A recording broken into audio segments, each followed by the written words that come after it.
Hey, what's going on, everybody? It's episode 164 of the Audible Farm podcast, and this episode is brought to you by Couchtown Coffee. Couchtown Coffee is roasted fresh right here in Iowa.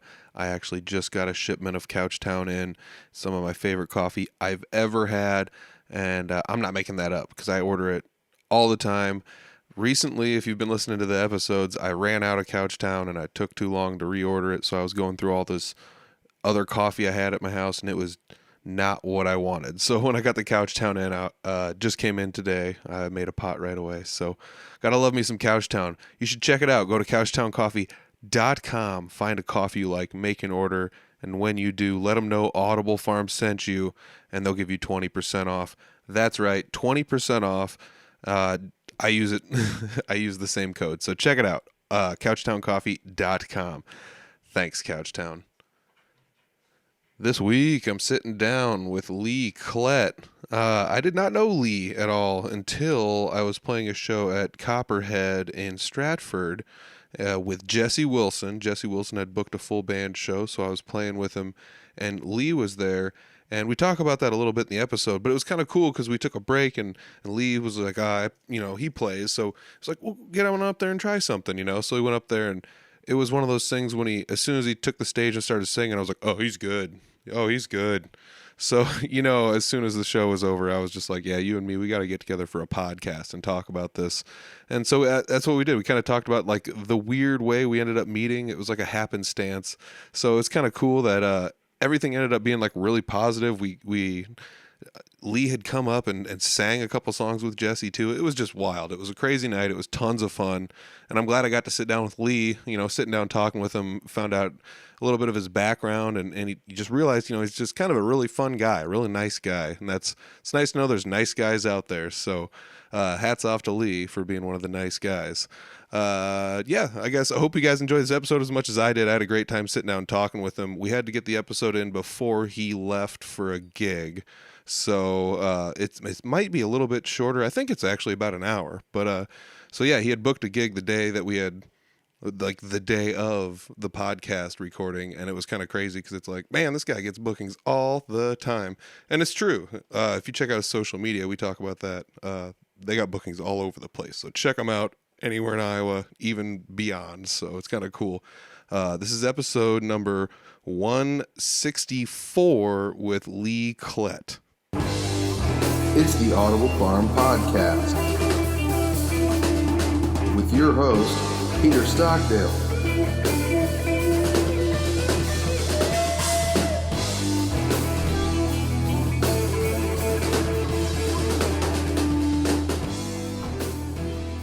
Today I'm sitting down with Lee Klett. Lee, met you at Copperhead Saloon in Stratford, Iowa, and it was kind of like a weird happenstance where, if I remember correctly, we were both booked on the same show, and then we ended up kind of just splitting a little bit of time there, and it was awesome to be able to like watch you play, to be able to play with you. That's kind of like Jesse's thing, is he's like, hop in with my band and play with my band, or like bring someone else in and play lead guitar. He doesn't care. He'll give it all a whirl. So there was so much talent there that night. Tank Anthony and his band was there. Yep. I'd met Tank a couple times, but I'd never met Jesse. I'd never met you or Owen, and I can't remember your drummer's name.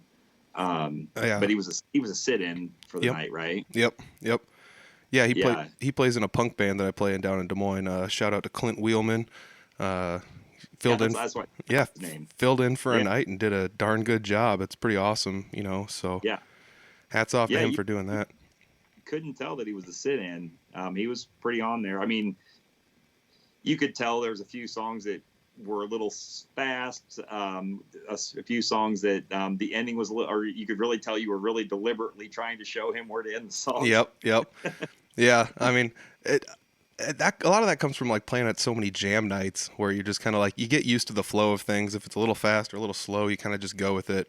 But yeah, I mean, I will agree. It was, to other musicians, it was blatantly obvious. We were like giving him the call sign, like holding the guitar way up, like, and here's the end, All good, man. And like I said, if you guys hadn't said anything, I never would have known he was not your full-time drummer. So yeah, good for him. A good drummer is hard to come by, and one that can just jump in and play a bunch of stuff he's never played before. I mean, Yeah.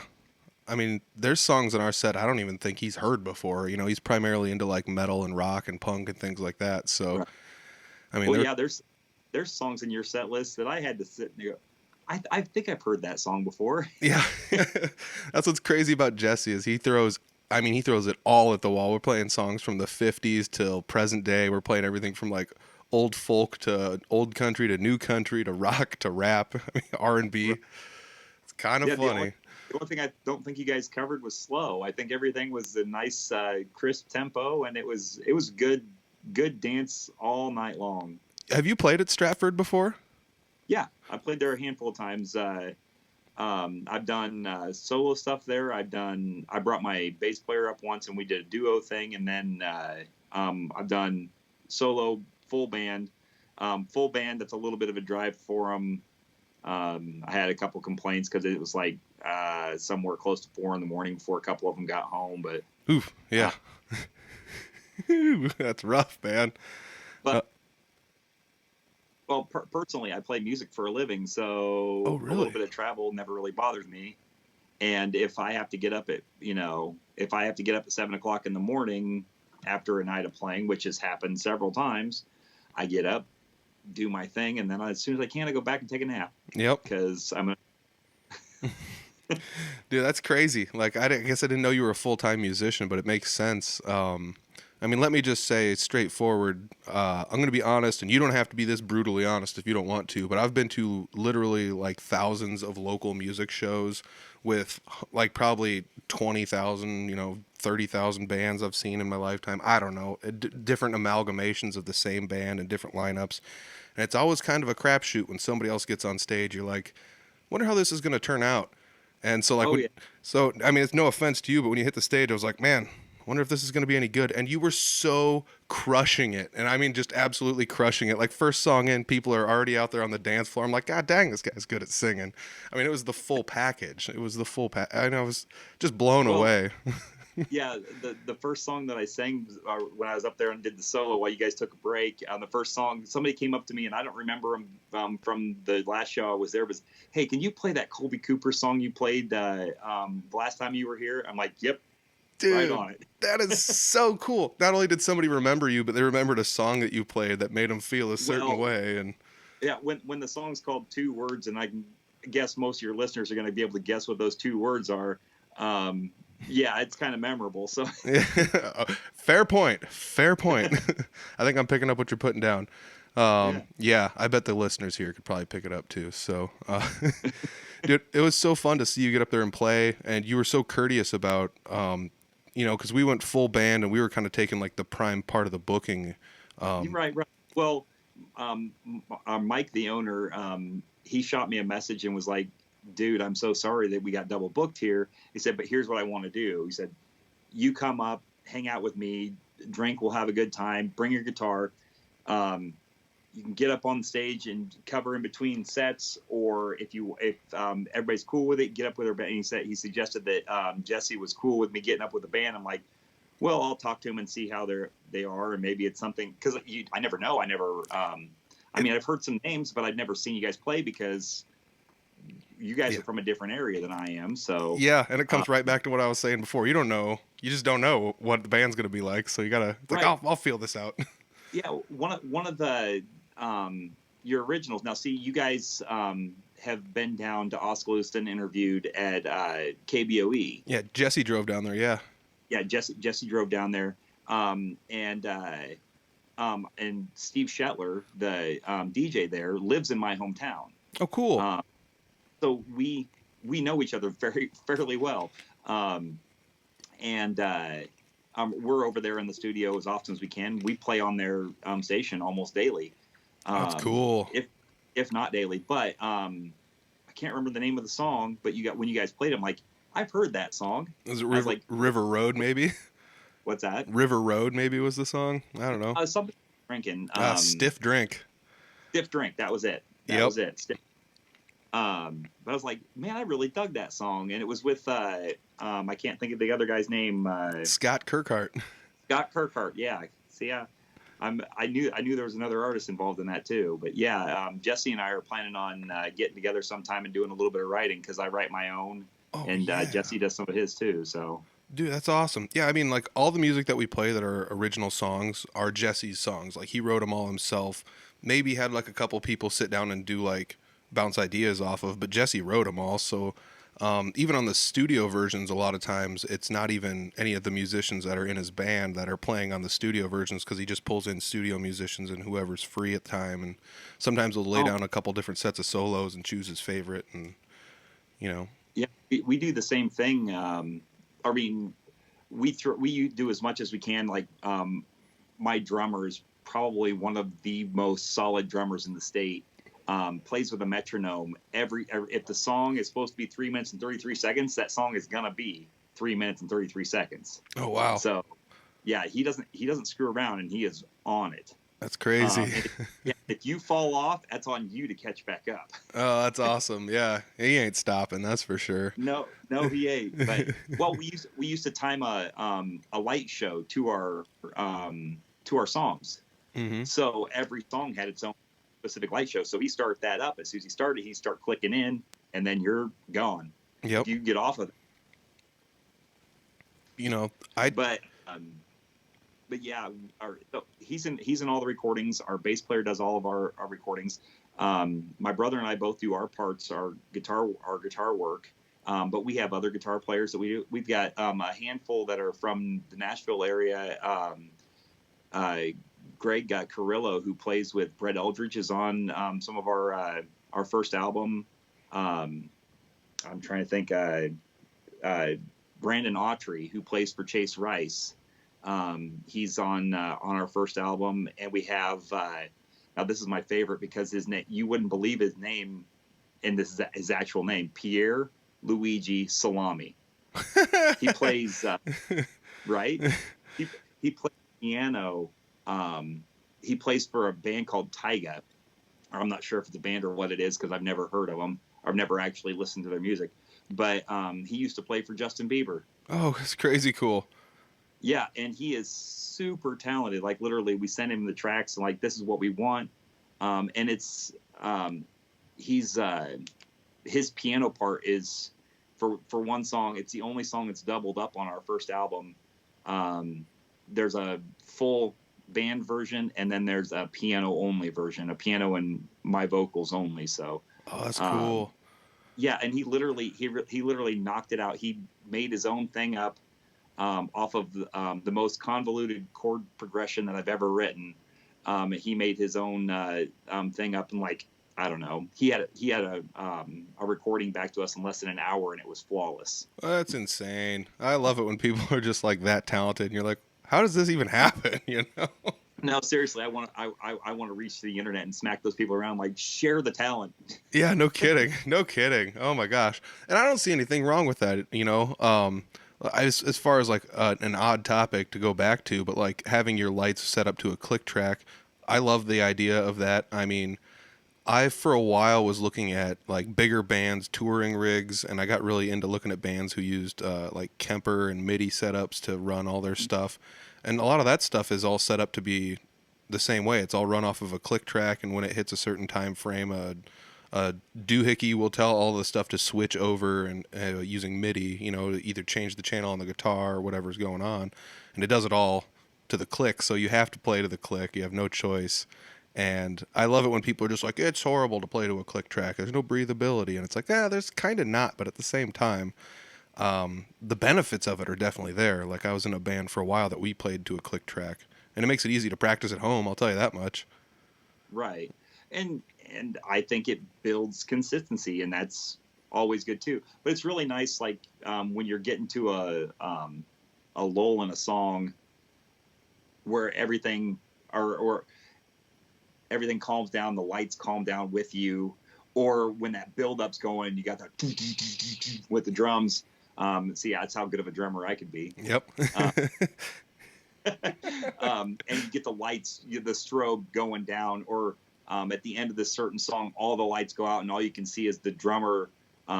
He's pulled out these glow in the dark sticks that every time they tap, they change colors. So they're just going wild and colored. All you can see is drumsticks flying back and forth. It's cool. pretty Oh, that's awesome. That's sweet. right. Yeah. I mean, there was a band that, and they're still around, named Salty View. Scott Kirkard actually plays with them up here in the northern Iowa area, and they're definitely big on production. And they were like one of the first bands I saw with a high production value, where I was just like, oh man, yeah, I guess it does matter, you know? Because you can just go out there with like no lights and just make it simple, but there is something to be said about production value too, though. So Right. Yeah, and I mean, depending on what it is, we bring trailer full of gear, and we'll set up for whatever the heck we need. Like we can play most of those outdoor festivals and stuff with our own gear without using a production company, and to have that stuff already programmed, ready to go, it saves so much labor later. Now, don't get me wrong, and it wasn't me that did it because I'm technologically stupid. hey, you figured out Skype. You figured all this out, so don't worry about it. I tried to log in. I'm like, I haven't used Skype in I don't know how many years now, and I'm like, oh, I'll just make a new account. But apparently, I still had this number, and it's like forcing me to go through and find my account and everything. I finally pulled it off, so I'm glad I started looking when I did. But our drummer's the one that set all that stuff up. Now we don't use it that often, but it does come in handy when we get to do like opening act stuff, if we're using any of our own equipment. But it's also really nice to just walk in, like for an acoustic show when it's just me, I walk in with 2 Bose towers and 2 speaker stands and 2 sets of 4 can par lights, and just set them up vertically instead of horizontally, and it lights up me and the banner behind me and everything. I can literally have a show set up in less than 20 minutes by myself. That's awesome. Yeah, those Bose speaker systems, when I first saw them like in a magazine, I'm like, there's no way these things work. And then I saw one live and I was like, holy cow, these things sound like way better than I thought they would. They're amazing. Have you ever played at Miss Kitty's down in Des Moines or in Clive? No, I haven't. Okay. It's a country dance bar. But I literally played there last Thursday, the Thursday before. And it's just me, just a solo show. I'm sitting on the dance floor. The place is huge. It makes Copperhead look tiny. Oh, wow.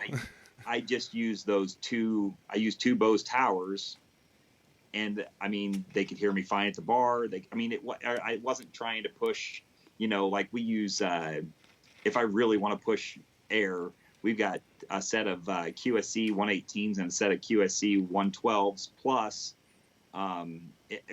with everybody in the band, we have 6 QSC 12.2s. Oh, geez. So, oh yeah, we can push air. Yeah. Like there could be hearing damage, some serious hearing damage, but I've never been the guy that wants to be the loudest. Yeah. I want everybody to be able to hear everything in the band. I want to make sure that's the one nice thing about the group of guys that I'm with.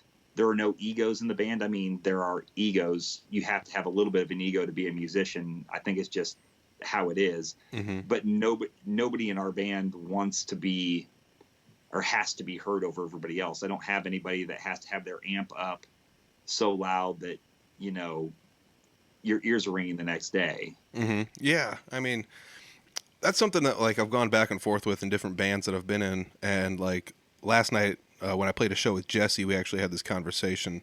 I guess it's last night as of this recording, but we were talking about that where it's like, instead of chasing the sound around and like turning things up, why don't you just turn other things down so you can remain at a comfortable volume? Cause I mean, we played a show at Sneakers in Fort Dodge, which is like a restaurant that has bands come in. Perfect. Yep.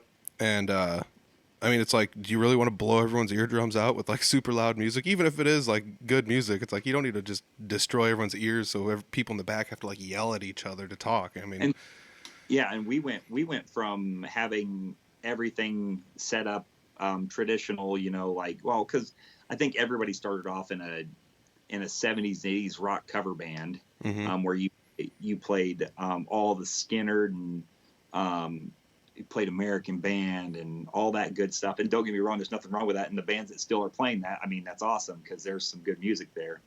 And I'll touch base on a few of those whenever I can too. Play some Eagles or play Georgia Satellites or whatever. But we had the monitors in front of us. Everybody's amps, where they got to be and loud enough for the person who's playing them to hear them, and everybody else, whatever. We went to a 0 stage volume, which basically means I use a pedal amp, and I bypass the cab. I go straight to the house.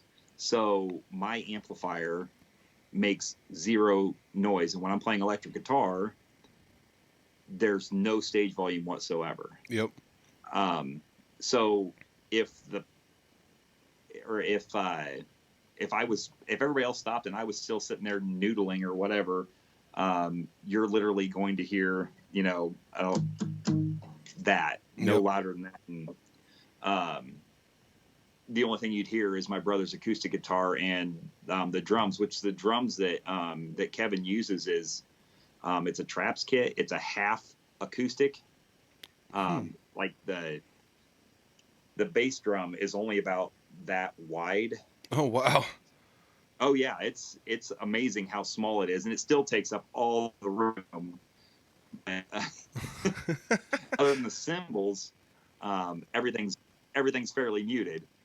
Bass player goes direct in. He has his pedal array that gives him compression, everything he needs. So he bypasses an amp. He's got an amp, but he doesn't use it. Same thing. I've got a really nice Fender 68 reverb, and I don't use it. It's too hot, and everybody in the band uses in-ear monitors.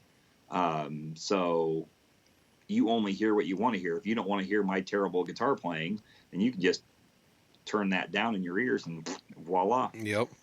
Yeah, I mean, it was quite a stretch for me for the first time, like, because I played in, like, a punk band, and it's pretty much just, like, everyone's got a 4x12 cab, and everyone's loud, and you just go to town, which, that's generalizing quite a bit. But then I, like, started playing in a metal band where everything was in-ear monitors and played to a click track, et cetera, et cetera. And, I mean, we all went direct in. I have a unit that allows me to do that, so I would bring that down there. And dude, it's awesome. It's tons of fun, like just seeing the differences in those types of being able to like go places and play.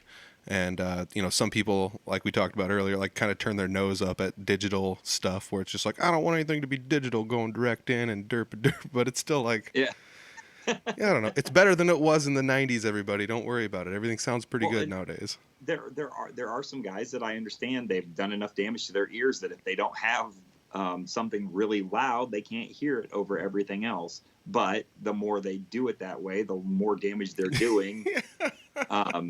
Like the poor 50-year-old we used to have for a lead guitar player.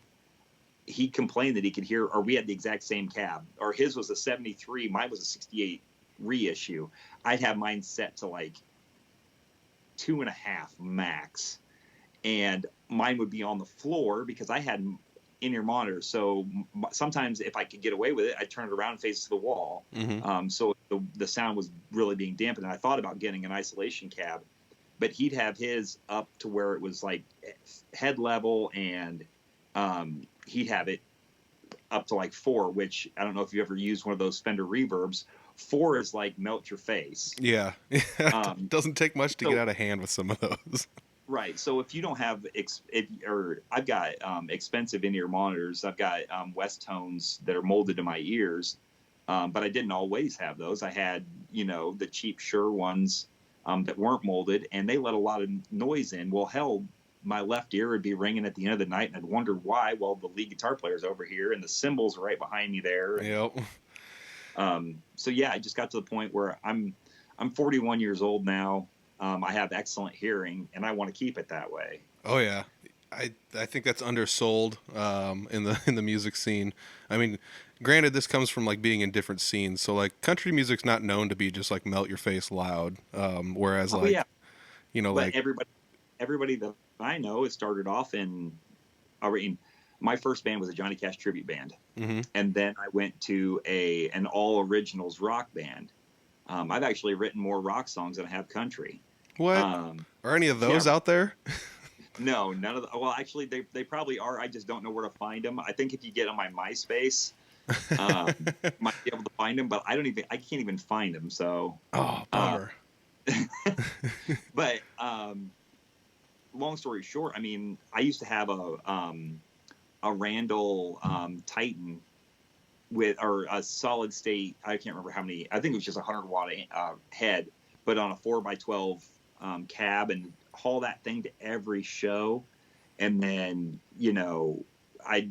it was just insane. And then, yeah, I had a floor monitor.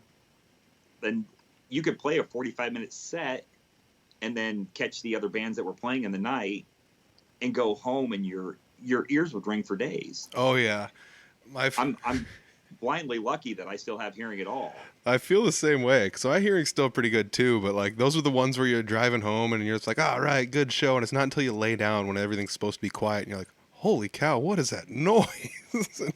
Somebody answer the damn phone. Yeah, if that's a Seinfeld reference, I hope it is. Oh man, yeah. So like, let's kind of backtrack here then. Like, what was the first band you were in? Was a Johnny Cash tribute band? How Yep. about before that? Like, how did you get into guitar? Actually, I was in the Johnny Cash tribute band before I could ever play guitar. They see that sweet beard and they're just like, "You're hired," or how did that go down? Actually, if you can keep a secret, I didn't have the beard. um, the beard is actually new. I've only been growing. Well, I've had it. Just started growing it last week. Something like that. Yeah. No, actually, it came up on my Facebook in memories this morning. No joke. We were doing a No Shave November at work. I was working in a slaughterhouse, and all the guys were like, "We're going to do No Shave November. If you shave, I can't remember what the consequences were, but they were not good. So I wasn't shaving. But at that time, I was just wearing a goatee. Well, in the process, I ended up growing a beard, and I mean a full beard, and I thought it looked good, and I kept it nice and short, less than an inch, like a half an inch beard. And then I got betting about football. Everybody's got a beard, and they're like, well, you can't shave your beard. We're going to do these bets. And if you lose, you have to draw a terrible facial hair suggestion out of a hat they had. Just you wrote down the worst case scenario, like a Fu Manchu. We're going to call the Charlie Chaplin mustache. Because the other way you look at it is horrible. And you pick a football team that you think is going to go the furthest in the season, and whoever is the last one doesn't have to shave their beard into whatever mustache or whatever it is. And I had to wear a terrible, terrible mustache for a couple days. That's the last time I shaved, was 2013. Oh, wow. No kidding. Yeah. The Carolina Panthers are never, ever, ever getting my vote ever again. I mean, I was the second one knocked out of this thing. There was 8 guys that were doing this, and I was the second one knocked out. And the Carolina Panthers just crapped the bed. I can't even remember who they were playing, but they should have won easy. Oh man, that's crazy though. Your beard has like a fun backstory to it. That's pretty wild. Well, it's got a good art. And then for 8 years, or not quite 8 years. Let's go with 6 years. 6 years, it was never more than an inch or two. I kept it pretty tame, and then the world stopped a year and a half ago, and I couldn't get. I ordered some stuff online to help my beard stay nice, because I couldn't go anywhere to get it trimmed, and I didn't trust myself to trim it, and it was still short. So it was kind of hard to keep neat without screwing it up. And the last thing I want to do is have to shave. So I wouldn't. But anyway, I got this stuff, and I put it in my hand, and I was going to put it in my face, and I got a good whiff of it. And I'm like, no, I washed my hands and threw the thing away. It smelled like New York cab driver air freshener. And I didn't want to smell that all day. So I'm like, God, this can't be that hard. And it was $10 for a 1 ounce bottle. I was like, this is ridiculous. I feel like it just got ripped off, because it wasn't the scent that it was supposed to be. It was supposed to be a vanilla bourbon scented. Ooh. I was like, I can deal with vanilla. Vanilla's good. And who doesn't like bourbon? Yeah. Uh, Well, you know. anyway, so I looked up the ingredients on how to make it, and I ordered the ingredients, and I posted on Facebook. I said, "Lord help me, I'm gonna make my own beard oil. Somebody tell me not to do this."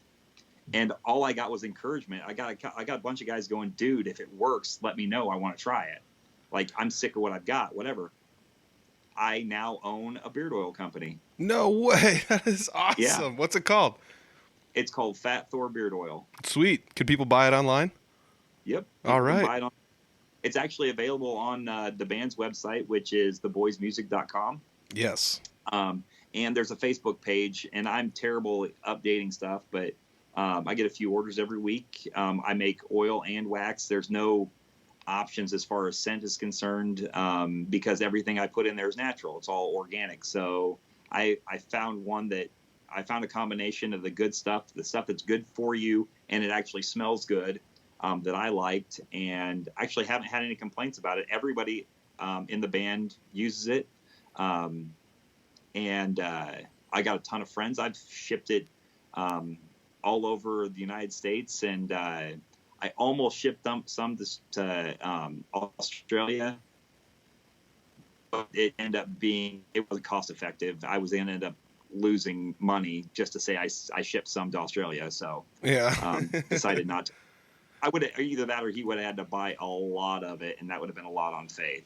Yeah. So, but yeah, it's been fantastic. And ever since then, I decided, well, if I'm going to be selling beard oil, I better have, like a massive beard. So now I'm sitting right around 14 inches. That's like Iowa State Fair longest beard competition stuff right there. Well, it's the first and only time I've ever been able to tell a woman that I've got 14 inches. So, Ba-dum-bump. That's me. That's me playing the drums. So there's my drumming for the day.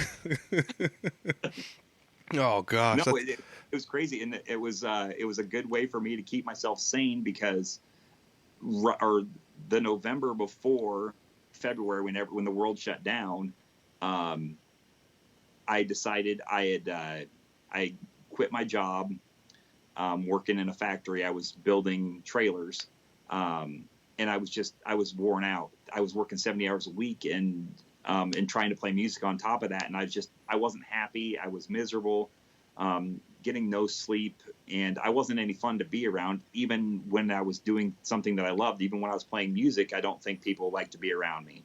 So I decided enough was enough, and I was going to try music. So my brother and I have been down to Nashville a couple times, and I don't know if you knew this. My twin brother is in the band. Yeah, I think Jesse told me like you had a twin brother, and I was just like, what? Like, that's crazy. Yeah, and he's in your band with you. Yeah, he's got a little baby beard going, but actually, his wife keeps giving him hell. It's like, you look a lot like your brother, and he's like, I can take a hint. You want me to shave? You just say that your big beard ate his little beard in the womb or something. I don't know. There's some joke in there like something that. Like.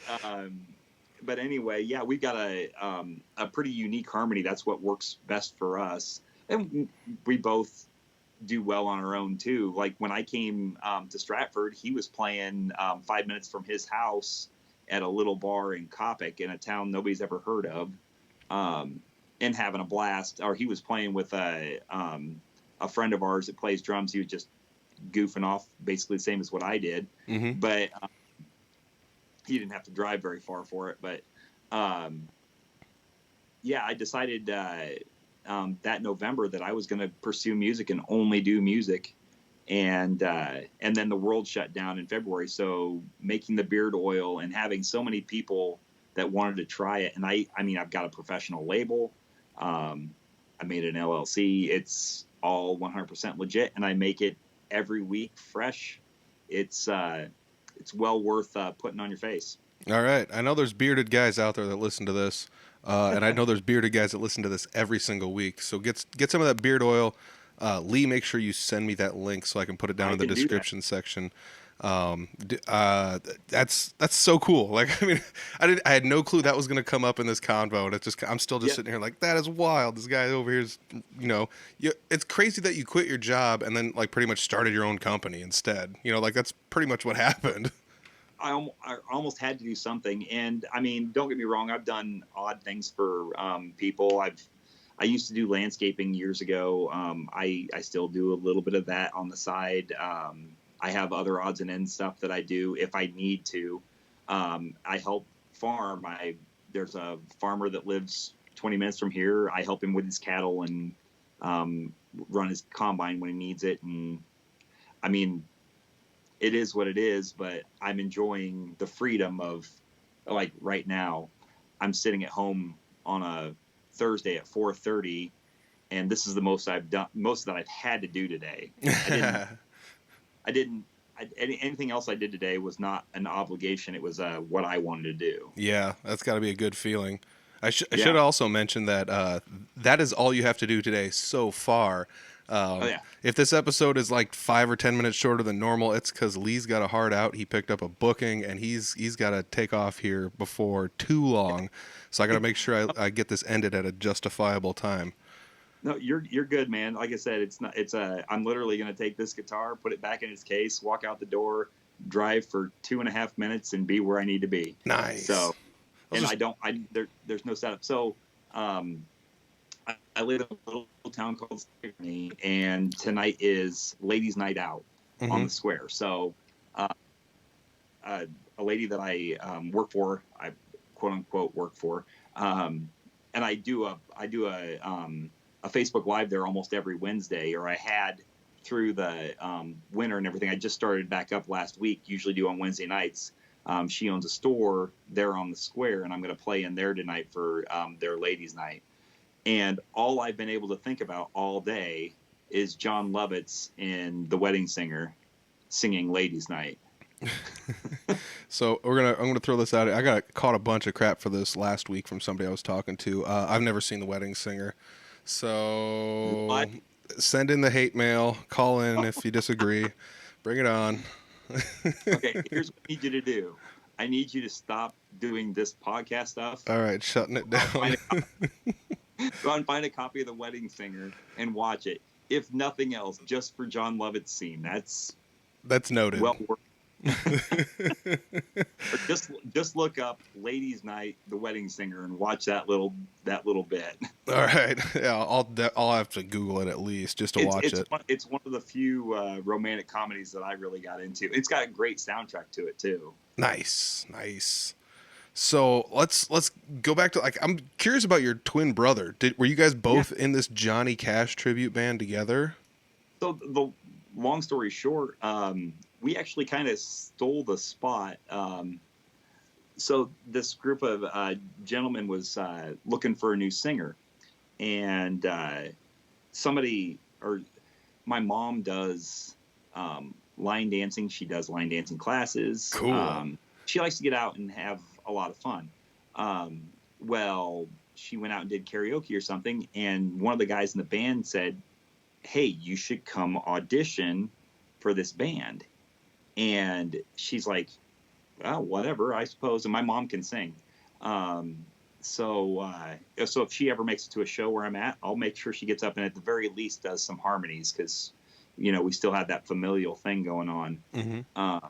But anyway, she went and auditioned for this band, and she goes, "I think what you're really looking for is a guy." And she goes, "I've got 2 of them."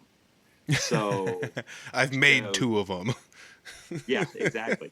So she goes, you got to hear these guys sing. So we showed up, and I'm looking at the list, and I'm a little bit ashamed to say this, but I think of their whole set list, I knew 2 songs. Yeah.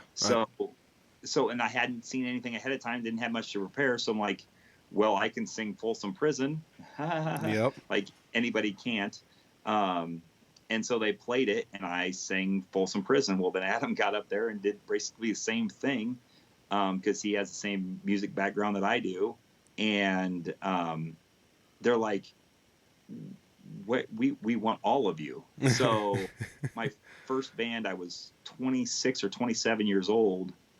No, I was 26 when that one started. And it was with my brother, my mom, and 3 old guys who played all the old stuff. Now, if I had to do over again, I probably would have made sure it lasted, because I've seen what some of these tribute bands have been able to pull off.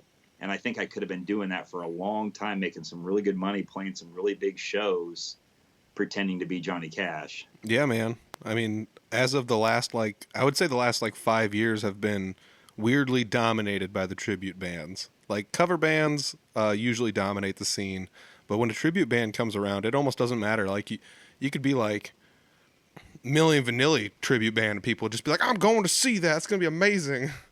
You know what? I think I could lip sync with them. I think I could do that. Put on a. Oh, you would have to.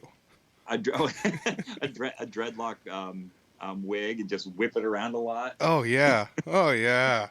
You just dreadlock your beard up. No, wait, it can't. No, you gotta have it for the oil, man. Gotta have it for the oil. But, oh yeah, there's a gentleman I talked to, Derek Spence. He's down in Texas. He's a George Strait tribute artist. He plays with a band that does cover, but he played at Riverside. He played on the main stage there. They fly him all over the country to pretend to be George Strait. George Strait's still out there. Yeah. And he's out there. He's learned the mannerisms. He tries to do exactly what he does. And he almost freaking looks like he's got broader shoulders, because his hobby is chainsaw art. So he's got a lot of time lifting a chainsaw and holding it steady and stuff. So I'm sure George Strait doesn't do any of that anymore. So yeah, I wouldn't imagine so. but we got to open up for Hairball. Cool. Back in 2017, I think. Nice. Yeah, we were first ever country band to open up for Hairball, and as far as I know, still the only cover band to ever open up for Hairball. It was our first sold out crowd at the Bridgeview Center in Ottumwa. The first time they ever sold it out. And as far as I know, that still holds. That's the only time they've ever sold it out.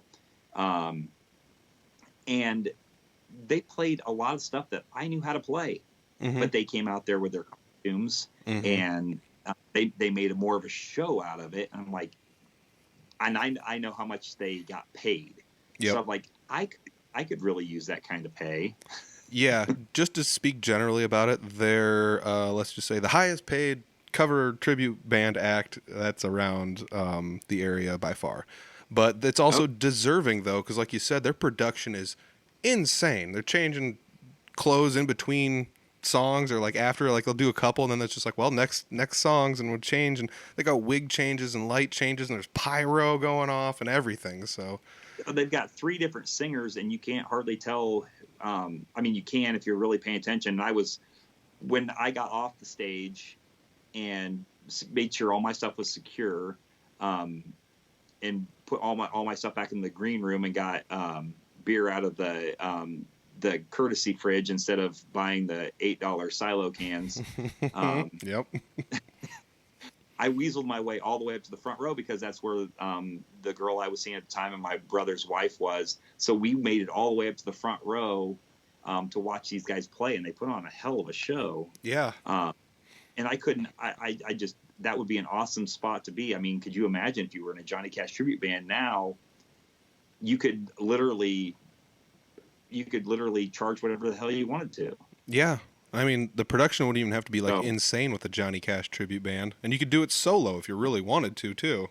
So if you really wanted to try and pull it off, and that's the other thing. There's a lot of people that throw a lot of flack at not just the tribute bands, but even the cover bands. There seems to be this weird triad war going on between cover bands, tribute bands, and original only bands. The original only bands are playing in these dingy clubs, and they're just these guys are all sellouts for playing cover tunes. And then, the cover bands get booked literally anywhere they want to, it seems like. And then, now you got the tribute bands where it's these guys only need to play 3 times a month tops, or twice a month tops, and they're already pulling in enough to cover it all. So I don't know. I've been in a little bit of both, and I've traveled around the music scene in Iowa enough to kind of, I don't know. I don't want to say not care, but I understand the differences, and I don't really think that. I think the nuances is what makes everything enjoyable. Because there's people I've talked to that have been in both, like cover bands or tribute bands, etc. And a lot of them don't necessarily have a preference. You know, it's nice to play original tunes, but it's also kind of nice to play cover tunes that everyone knows. Like at Copperhead, which is one of the best places to play if you want to play tunes that make people dance. That place is always full of people dancing. Oh man. Yeah, and I know some artists who are very territorial, and they're like, well, they make these rivalries up with other musicians, and I think that's ridiculous. I think we're all on the same team. We should be all on the same team. Like, I'm not competing with the Jesse Wilson band. I'm not competing with Tank Anthony. I'm not competing with Luke Farland or Cody Hicks or any of these guys. We're not competing. We're all trying to build the same thing, and if we work together, I think it ends up better for everybody. 100%. That's like literally the whole point of this podcast. Everyone, if we all got to know each other and saw that we're all human and all have the same passion and struggles, then we can lift each other up and help each other out. I mean, I've said for a long time, imagine if every country artist in Iowa, like for a couple of weeks, just took the time to like promote one person in particular from Iowa. Like, let's just, for example, say it's you. Imagine how much traffic you would get in like a couple weeks time if like every cover band on their Facebook page was just like, we got a new album came out, it crushes, but you've also got to check out Lee Klett. You know, and then imagine how much traffic that would generate. So I know it's tough to get everyone on the same page, but yeah, because like if you guys were down in this area, nobody knows who you guys are. Mm-hmm. Same thing when I started going up to Stratford, and when I'm gonna be heading up to Fort Dodge next year to play my debut at Bootleggers. Yeah, go Nate. He's been booking a lot of cool people lately. So yeah, I met Nate there at Stratford. Awesome guy. Glad I got a booking. And I can't look at my calendar because I'm recording this with you at the time. But I believe it's early February. Maybe. But anyway, long story short, it'll be on our Facebook page. I've already made an event for it and everything. Our Facebook page is The Boys Iowa. If you look it up, it's the easiest thing to find. So our entire schedule's on there, and you can also have access to our music. We have one album out there, and we have a few singles that are only available on our website, which again is theboysmusic.com. Cool. And we want to release them as an EP. We don't want to release them all to every platform until we have the full EP. Yep, I understand that. And COVID kind of slowed that down, and we should be really freaking close. One of the songs that I wrote, because my brother also writes, and he is insanely quick at it. Like if you gave him an idea, like say you wanted a song about a frog that jumped over a neighbor's fence. I don't know what the hell this story's about. I'm just making that up as I go. I just looked out the window and I see the neighbor's fence. I don't know where the frog came from, but he could literally put something together for you by tomorrow. That's crazy. I love it. And the worst part about it is, or best or worst, whatever you want to call it, I'm jealous. It would be good. It would be something you would be proud of. God, that's nuts. I love it when people can write songs that fast. And I mean, that's like, there's some people in my area where I'm like, these guys are some of the most talented, songwriters in the area. I love them to death. And then you go to play songs with them at jam nights or whatever, and you fill in playing leads, and you're like, this song is just basic chords. And it's like, but they're the ones that put the words to the chords and put the chords in order, and it's like, how did they do it? And it just blows my mind that they can do that, so. Well, I tell you, one of the things, or the song that I'm working on right now, and I've got a notebook actually sitting right here that probably has 15 or 20 songs started on that I'm not done with. It takes me Some songs it's taken me years to write.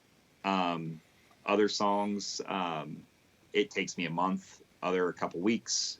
I just started one last week, and what inspired the chord progression, because I have to have the music before I can write the lyrics. I mean, I can start the lyrics, but how they flow doesn't work until I have the chord progression. Mm-hmm. So I went down, or we played at Old Threshers down in Mount Pleasant. I don't know if you're familiar with that festival, but it's huge. Lori Morgan was there this year. Lori Morgan was there on Friday. We played Friday and Sunday, and Rodney Atkins was Sunday. And I'm trying to remember who was there on Saturday. Oh, it's Craig Morgan. All right. So yeah, they get some good names there, and it's a pretty big deal. But we ended up playing in the barn, which is where they do square dances. And I don't mean to disparage any certain type of people, but square dancers are the devil. It's not my favorite thing, but I'm also blown away that people can do it. I can't. I can't dance at all. So. Well, all you gotta do is listen to the caller. The caller tells you what to do. Yeah, but I can't follow along that fast. Oh, well, we got the chance to meet some other musicians, which is awesome because we don't get to do that. Same thing when I came to Stratford and played with you guys. I don't know when I ever would have met you guys if that hadn't happened. Yeah. So I'm kind of glad I got double booked. Yeah, I mean, it was a blessing in disguise. It was kind of like a nice little happenstance to have us meet each other. So. And it was so fun. The place was packed. Oh yeah. And the food's great. And I mean, it was just a good time all around. But and I just realized I'm wearing the same shirt I was wearing that day. Because they did a costume contest or costume party, and I went the cheap and easy way. I just put on flannel, and I was a lumberjack. Yep. I was singing the lumberjack song to someone the other day. Believe it or not. But anyway, we got thrown into, or a band backed out that was going to do the square dancing. Well, the square dancing bands are usually like bluegrass, and there just happened to be a banjo player there that I had met on Friday. I was like, they want us to play 3 rounds of square dance music and play our stuff in between each round. I don't know how to play square dance music because I don't play square dance music. He just says, just play 1-4-1-5, you'll be fine. So we did. We played 1-4-1-5, and we did make it through.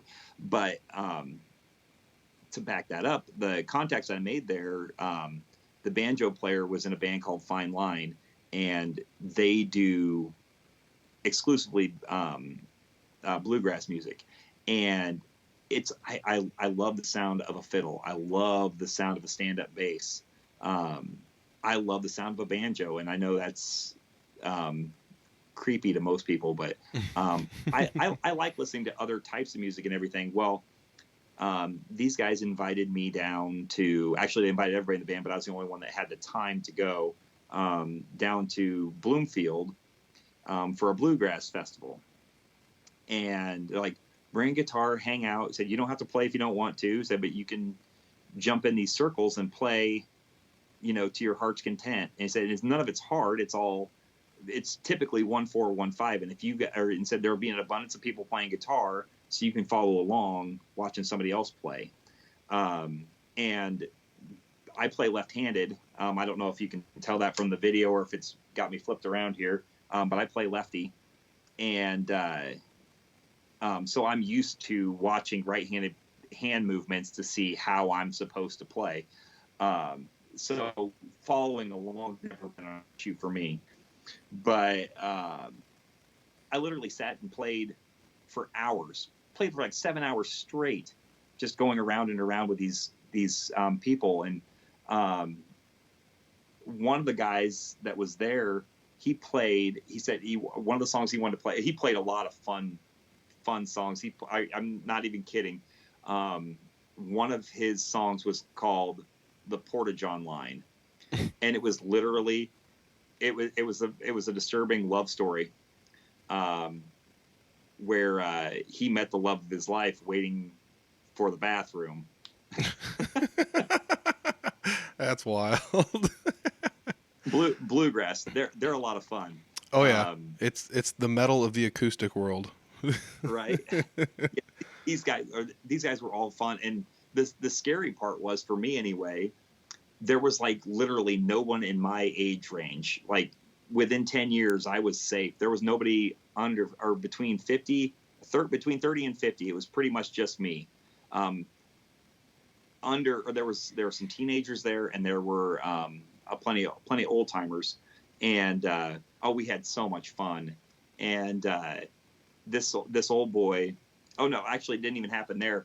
I met this family that the kids are 12, 14, 16, and 18. And the two youngest are boys, two oldest are girls. But I met their mom, and I said, I told her because unfortunately I had to leave. I said, whatever you're doing it right. I said, because these kids are super talented, and they're super polite. And I mean, they're everything that I would like.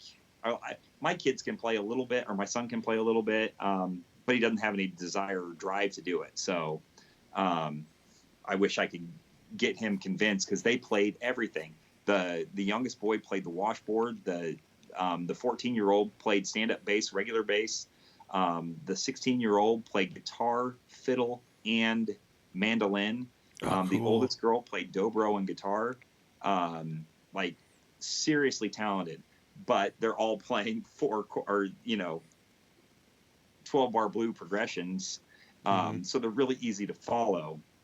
But anyway, I got invited to another thing with these guys, and this old boy was there, and he played a version of "You Are My Sunshine," and it was the most disturbing thing you've ever heard. Ooh. Because he played everything he played in minor chords. So the song that I'm writing now was inspired by that. There's two major chords in the song, but the entire chorus and half of the verses are all minor chords, and it gives it like a really dark feel. I really dig it. Mm-hmm. But I never would have learned that if I hadn't gone to that festival. Yeah, 100%. That's wild, and that's you can learn from different musicians, different genres, and things like that, and that's something you can learn. You can learn from everybody. Right, and it's one of those things that if you don't put yourself out there, if you don't listen to, or I'm throw out an artist, but if you don't listen to Justin Bieber or Shakira or some hip hop stuff, Pitbull, or I guess I don't really have much to do with most of that anyway. But if you don't actually listen to it, see what are they doing here that's different than what I'm doing? Like how do I make the next song that I write original? Because there are some artists out there that are literally like, if you want to play Waylon Jennings, it's E, A, and B. Mm-hmm. Almost exclusively. Yep. And nothing wrong with that, but it leaves it kind of boring. Yep. So, I mean, when you can literally slide from one song to the next song without stopping because you're playing the same exact progression, it gets kind of old. So I try to switch it up. I try to make every song that I write a little bit more unique. So I'm really looking forward to seeing how this one ends up. And then to see, because when I started playing it, I didn't have any words, and the first thing that came out of my mouth, I just start, like you would do on a guitar where you're noodling. I do the same thing with lyrics. I just, whatever falls out of my mouth, and if it works, then I write it down. Yeah, well, that's pretty cool.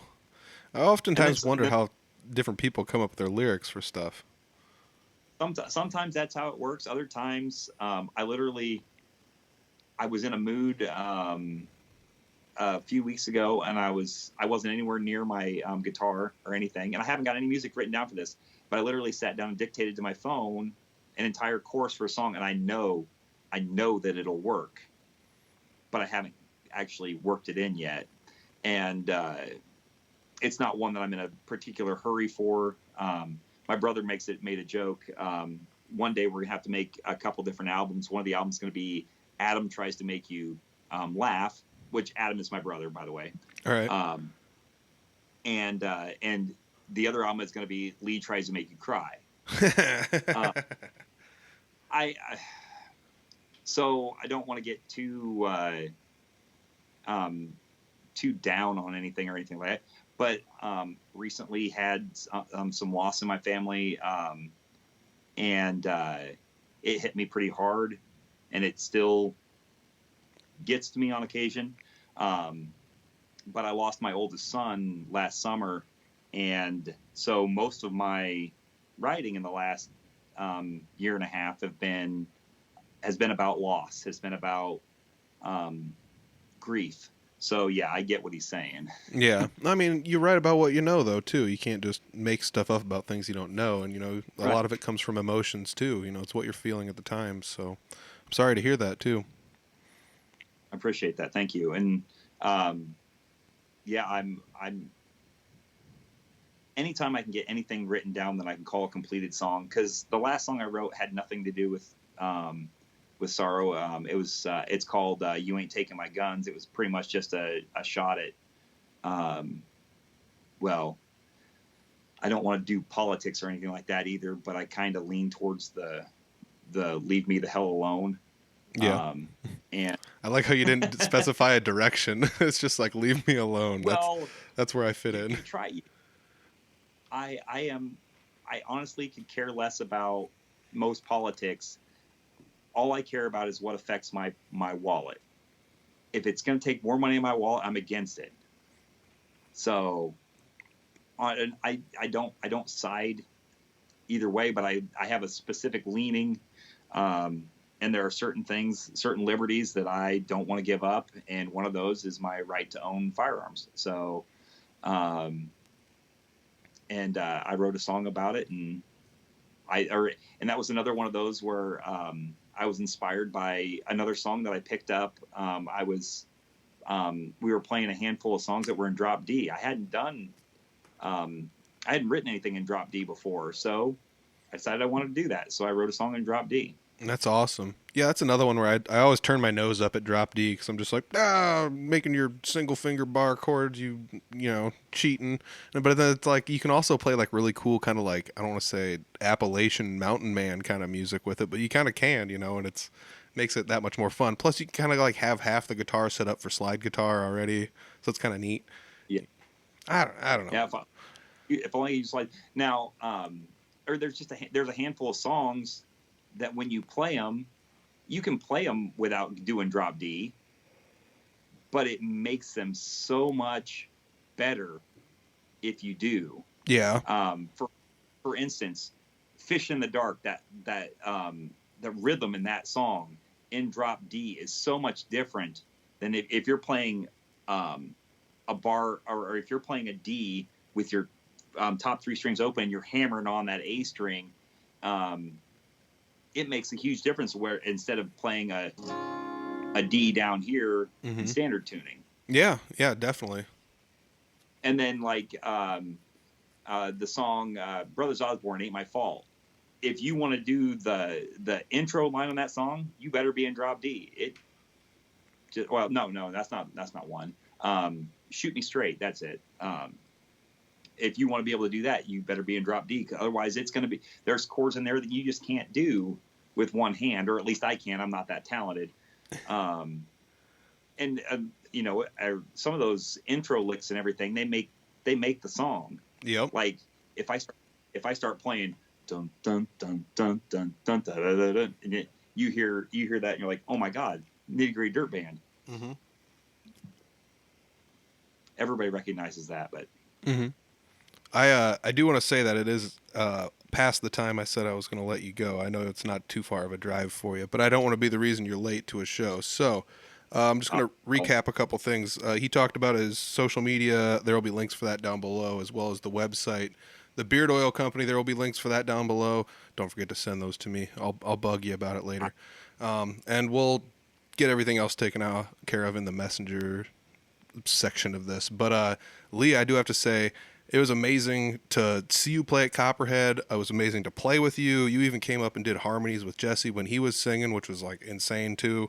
I'm glad you took time out of your day to sit down and do an interview too. I really appreciate that. This is good. Or this is helpful to you and it's helpful to me. And then, like I said, I never had a chance to meet you guys before, and I'm really looking forward to catching you again. Appreciate that very much. Is there anything else that we didn't talk about that you want to fold in here before we take off? I think we're good, man. I really appreciate you having me on, and like I said, I can't wait to see you guys again. Looking forward to jamming with Jesse and getting some stuff on paper maybe, and yeah, and someday I'm going to steal your bass player. I love my bass player, but your bass player is insane. I couldn't believe how talented that kid is. Well, we just started splitting time with him with Tank Anthony, so he just joined Tank Anthony's band, playing bass with them. I don't know if it's permanent, but he's been filling in there for the last few months. So, damn. Yeah, he's talented youngster. I told him, I said if he keeps up doing what he's doing, I said if he goes anywhere, he goes down to Austin, he goes down to Nashville, some band is going to snatch him up. He'll be touring. Yeah, in a heartbeat. Yeah, all it's going to take is all it takes is exposure. He's just going to have to get out on stage a few times, and the word will spread itself. You know, the kid's crazy. So yeah. My bass player is talented. He's only been a bass player for a couple of years now. But hey, same with Owen. He played. What's that? Same with Owen. My bass player is a couple years older though. He was a guitar player, and he still plays decent guitar. But we were looking for a bass player, and he was running sound for us, and he wanted a better role. So, but he literally, if he could, he would literally find a shadow to stand in to play, because he doesn't want the spotlight. He just wants to play, and he's damn good at what he does, but he doesn't need anybody to see him do it. It sounds like a bassist to me. Well, whereas Owen, he's got a little bit of showman in him, and yeah, I think that kid. If I don't hear about him being stolen by some traveling act, I'd be surprised. Yeah, the kid's fantastic. So, shout out to Owen, Lee, the boys. Check out all this stuff down below. Check out the Beard Oil Company. Don't go away, Lee. I'm going to end the recording, and then I'll bid you adieu. Do your thing, man. Bid you adieu. What a fancy man I am. It was really cool to sit down and talk with Lee. It's weird meeting people in the scene and sitting down talking with them. And I've been doing this for like 3 years now, and it's kind of cool to sit down and be like, everybody's like a real human being. There's so many people out there that are just nice guys, and we're all just like playing guitar, and it's like a hobby that's gone awry to the point where we're playing all the time, all over the state, and driving places for it, and yeah, I mean, you get paid for it, but I mean, we're taking time out of our day to practice and go to these places and do all this stuff. But I think it's just because we love it so much, you know. I mean, that's why I go to jam nights and everything else, and it's fun to just goof around and play music, I think. So hats off to everybody out there goofing around playing music. Speaking of goofing around playing music, Lee and the boys are everywhere. I looked up other social media. They're still booking shows, and I mean, it seems like about every week they add another couple shows. So go check them out. Like I said, they're everywhere. They're not just sticking around one small area. They're playing all over the state. They're getting out of the state sometimes. He's coming up near us, I guess us being like the north central Iowa area, which is where I am based out of. So check them out at Fort Dodge at Bootleggers. We talked about that a little bit in this episode as well. All that information's on the social media down below. Check out the Beard Oil Company. That is super cool. I don't even have a beard and I want to buy some. Maybe I'll just buy some for a gift for some people for Christmas. I don't know. We'll see what happens. That's a sweet thing. Like just something he was doing to take up some time, and he figured out how to do it, and he had a beard, and whammo, before you know it, Beard Oil Company. Legit, like licensed and everything. So check it out. Links for that are down below as well. So hats off to Lee for being pretty sweet. Like I said, it's just cool to meet all these people, and then you sit down and actually talk with them one-on-one, and that's kind of why I'm doing these podcasts, because it kind of gives you guys an opportunity to see what these people are like, and to realize these people are all really cool people. You can, they're approachable, you can talk to them, they're friendly, and it's just been a fun time doing this. It's kind of cool because it feels like after I took a week off, it was like the first week I'd ever taken off on the podcast. Now it feels like a rejuvenation of some sort, where I'm like kind of reflecting on the previous 3 years I've been doing this, which is also kind of mind-boggling. I've been doing this for over 3 years. So hats off to everybody listening. If you like the podcast, you want to support monetarily, you can do so by checking out the Patreon page. Video versions of the podcast are available there. It's $1 a month. That's $12 a year for all the episodes on video versions. Also, there is the Audible Farm shop. There are some new t-shirts available. If anyone's been to audiblefarm.com lately, you've seen that reflected on the website. So go to shop.audiblefarm.com, check out the shop. There's t-shirts there. I'm running out of sizes, but I do have some. I did make another, or did have another order come in recently, and sold that off. So appreciate everyone that's been buying the t-shirts lately. Like I said, I'm running low. I got plenty of the classic style shirts. So if anybody wants any of the classic style shirts, I've got those available as well. And if you want to support non-monetarily, guess what? You're doing it right now by listening. If you've listened this far through the outro banter, I appreciate you very much. Just like, subscribe, share, retweet, do all the fun stuff, comment on some posts, let me know what you thought of the episode. Hit me up in person, use the social media, and like I said, if you're listening on YouTube, go ahead and hit that subscribe button. Thank you. I appreciate it. And I think I'm out for this week. I gotta actually, as I'm doing this work, I've got to sit down here in just a little bit and do another episode with somebody else. So hats off once again to Lee for sitting down talking with me. Thank you guys for listening very much. Thank you guys very much for listening. There, that's better. All right, I'm out of here. Peace.